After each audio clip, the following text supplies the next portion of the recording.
Hello दोस्तों, आप लोगों का मेरे यूट्यूब चैनल पे बहुत बहुत स्वागत है।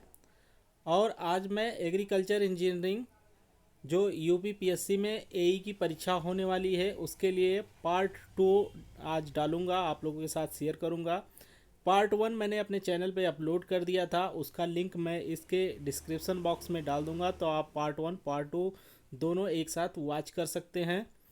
और ये आपका प्रीवियस पेपर है, आपके पिछले वर्ष में क्या पूछा गया था वो सब इस वीडियो में है। तो मैं आप लोगों के साथ ये भी पार्ट शेयर करने वाला हूँ। तो चलिए स्टार्ट करते हैं वीडियो का। उसमें मैंने 30 प्रश्न लिया था, इसमें से 31 से 60 प्रश्न आज लूँगा। तो 31 है कि जल का भार प्रति यूनिट आयतन कहलाता है। विशिष्ट आयतन, विशिष्ट भार, घनत्व या उपरोक्त में से कोई नहीं। तो इस प्रश्न का राइट आंसर होगा आपका बी, विशिष्ट भार। 32 है कि पॉइज में दर्शाई गई गतिक श्यानता को इस प्रकार भी दर्शाया जाता है। पॉइज में दर्शाई गई और इस प्रकार से कैसे दर्शाते हैं ये भी आप जान लीजिए। 32 का राइट आंसर जो होगा आपका वो ऑप्शन नंबर डी है, 0.1 न्यूटन डैश सेकेंड प्रति वर्ग मीटर। नेक्स्ट है 33 प्रश्न है कि अशांत बहाव कहलाता है यदि पाइप में रेनॉल्ड नंबर होता है। तो 33 का राइट आंसर होगा आपका ए, 5000। और मित्रों, आपका जो प्रश्न आता है एग्जाम में वो हिंदी और इंग्लिश में दोनों आता है, तो जिसमें आप लोगों को आसान लगेगा आप उसमें आंसर दीजिएगा। 34 है कि बर्नौली समीकरण निम्न में से किससे संबंधित है? द्रव्यमान संरक्षण से, ऊर्जा संतुलन से, ऊष्मा संरक्षण से या जल संरक्षण से?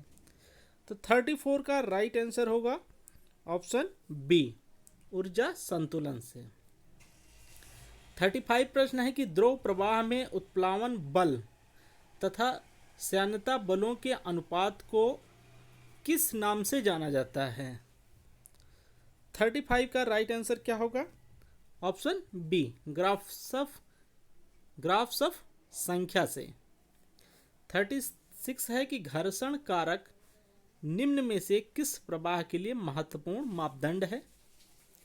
तो 36 का राइट आंसर है आपका बी नंबर, अशांत प्रवाह। 37 है कि वेंचुरी मापी का प्रयोग नालियों में तरलों के प्रवाह को मापने के लिए किया जाता है जब पाइप की स्थिति हो, किस प्रकार हो? क्षैतिज हो, ऊर्ध्वाधर हो, ऊर्ध्वाधर नीचे की ओर, ऊर्ध्वाधर ऊपर की ओर या किसी भी स्थिति में हो। तो 37 का राइट आंसर होगा डी, किसी भी स्थिति में हो।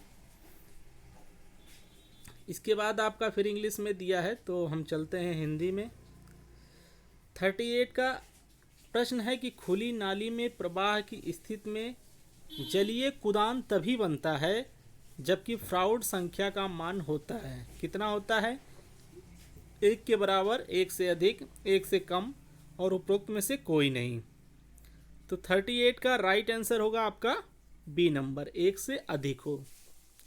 39 है प्रवाह की क्रांतिक गहराई पर विशिष्ट ऊर्जा न्यूनतम होती है, विशिष्ट ऊर्जा अधिकतम होती है, ए एवं बी दोनों, उपरोक्त में से कोई नहीं। तो 39 का राइट आंसर होगा आपका ए, विशिष्ट ऊर्जा न्यूनतम होती है, प्रवाह की क्रांतिक गहराई पर विशिष्ट ऊर्जा न्यूनतम होती है। 40 है कि यदि एक द्रव जो कि कुछ श्यानता रखता है उसे कहते हैं, क्या कहते हैं? ऑप्शन है वास्तविक द्रव, काल्पनिक द्रव, विशिष्ट द्रव या उपरोक्त में से कोई नहीं। तो प्रश्न नंबर 40 का राइट आंसर है ए, वास्तविक द्रव। 41 है एक बड़ी रेनॉल्ड संख्या सूचक है, किसका सूचक है? तो 41 का राइट आंसर है आपका ए नंबर, अति विप्लव प्रवाह का। 42 प्रश्न है कि खुली नलिका के प्रवाह की पटलीय प्रवाह में वर्गीकृत किया जा सकता है यदि रेनॉल्ड संख्या है, कितना है? तो इस प्रश्न का राइट आंसर होगा ऑप्शन ए, रेनॉल्ड संख्या 500 से कम होना चाहिए। 43 है आपका एक स्ट्रोक कहलाता है? 43 का राइट आंसर है ऑप्शन डी, 1 गुणे 10⁻⁻4 मीटर स्क्वायर पर सेकेंड। 44 है, एक वृत्ताकार नाली में जल की गति अधिकतम होगी जब जल की गहराई होगी नाली के व्यास के कितना गुना?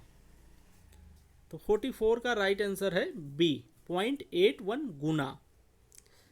निरपेक्ष दबाव होता है, तो निरपेक्ष दबाव क्या होता है? 4 ऑप्शन आप लोगों के सामने है।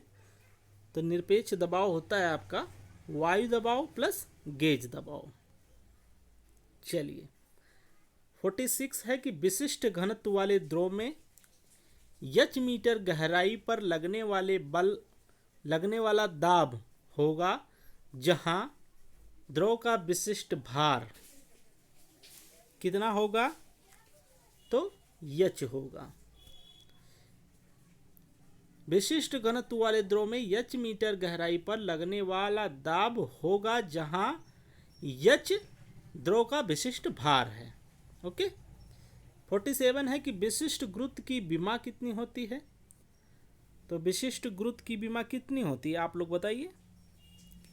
तो विशिष्ट गुरुत्व की विमा कोई नहीं होती है। चलिए 48 है, 1 मीटर व्यास के पूर्ण प्रवाह वाले पाइप की द्रव्यीय त्रिज्या होगी। तो 1 मीटर व्यास है तो त्रिज्या क्या होता है? R बराबर d/2। यहाँ 1 मीटर है, 1/2 इक्वल टू क्या होगा? 0.5। ऑप्शन बी बिल्कुल राइट होगा। 49 है कि औसत बहाव की गति ज्ञात करने के लिए मेनिंग सूत्र निम्न में से है। तो मेनिंग सूत्र आप लोगों को याद करना पड़ेगा। तो 49 का जो राइट आंसर होगा मित्रों वो है आपका डी। डी में वी क्या है? बी आपकी बहाव की गति है, आर है हाइड्रोलिक त्रिज्या और यस है ढलांग। इसमें NFGC जो दिया है ये स्थिरांक है। तो ये आपका राइट आंसर होगा। आप लोग याद कर लीजिएगा। मेनिंग और चेजी दोनों फार्मूले पूछे जाते हैं तो दोनों फार्मूले आप लोग याद कर लीजिएगा। नेक्स्ट है, द्रव की प्रति इकाई क्षेत्रफल पर बल का प्रभाव होता है सभी दिशाओं में, नीचे की गहराई में, क्षैतिज की ओर या ऊपर की ओर। तो 50 का राइट आंसर क्या होगा?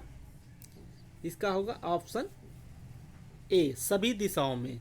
जैसे मान लीजिए द्रव किसी उसमें भरा हुआ है तो द्रव सभी दिशाओं में समान दबाव लगाता है। 51 है कि गंटर चेन की लंबाई होती है। तो गंटर चेन की लंबाई कितनी होती है? 100 फुट, 50 फुट, 66 फुट या 75 फुट। तो 51 का राइट आंसर होगा ऑप्शन सी, 66 फुट होता है।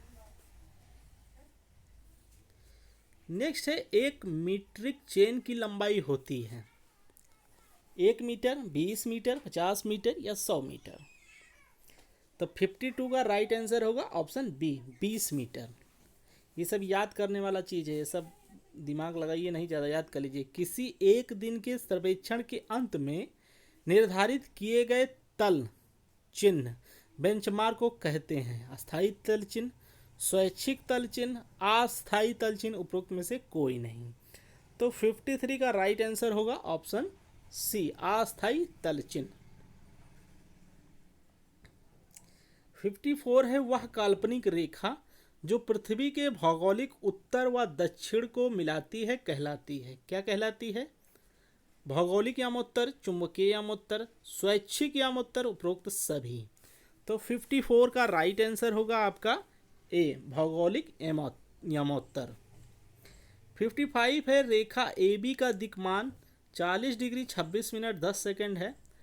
योम रेखा AC का दिक्मान 140 डिग्री 30 मिनट 40 सेकेंड है। तो रेखा AB एवं AC के बीच का कोण क्या होगा? तो 55 का राइट आंसर क्या होगा मित्रों? इसका राइट आंसर होगा आपका सी, 100 डिग्री 4 मिनट। चलिए नेक्स्ट प्रश्न देखते हैं। 56 है, एलिडेड एक महत्वपूर्ण यंत्र है जो कि निम्न में से किस सर्वेक्षण में प्रयोग होता है? पटल सर्वेक्षण में, चेन सर्वेक्षण में, थियोडोलाइट सर्वेक्षण में या दिक्सूचक सर्वेक्षण में? तो 56 का राइट आंसर होगा ऑप्शन ए, पटल सर्वेक्षण में। पटल सर्वेक्षण में एलिडेट क्या करता है? ये जो पटल होता है या वो होता है, उसको लेबल करने के लिए जो है एलिडेट का प्रयोग किया जाता है।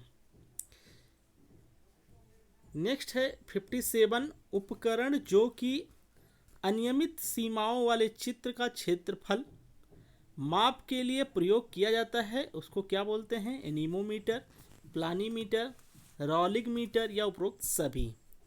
तो 57 का राइट आंसर होगा बी, प्लानीमीटर। 58 है आपका कि बहाव की गति ज्ञात करने हेतु मैनिंग का सूत्र किस तरह के बहाव के लिए प्रयोग होता है? 58 का राइट आंसर क्या होगा? ऑप्शन सी, समान बहाव के लिए। 59 है, बहाव की क्रांतिक अवस्था में बहाव की गतिज ऊर्जा बराबर होती है किसके?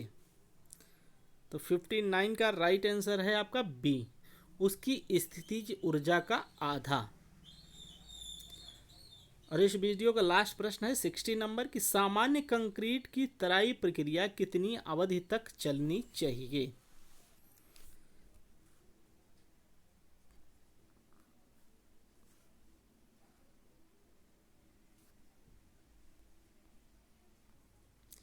इसका राइट आंसर होगा 7 से 10 दिन। सी बिल्कुल राइट आंसर है। तो चलिए दोस्तों, अगर आप लोगों को मेरा वीडियो अच्छा लगा हो तो लाइक ज़रूर करिएगा और अपने मित्रों के साथ भी शेयर करिएगा। कल मैं इसका थर्ड पार्ट लेकर आऊँगा। वीडियो छोटा छोटा लेकर आ रहा हूँ ताकि आप लोगों को पढ़ने में आसानी हो। तो चलिए दोस्तों, मिलते हैं नेक्स्ट वीडियो के साथ। तब तक के लिए thank you so much. Thanks for watching my video.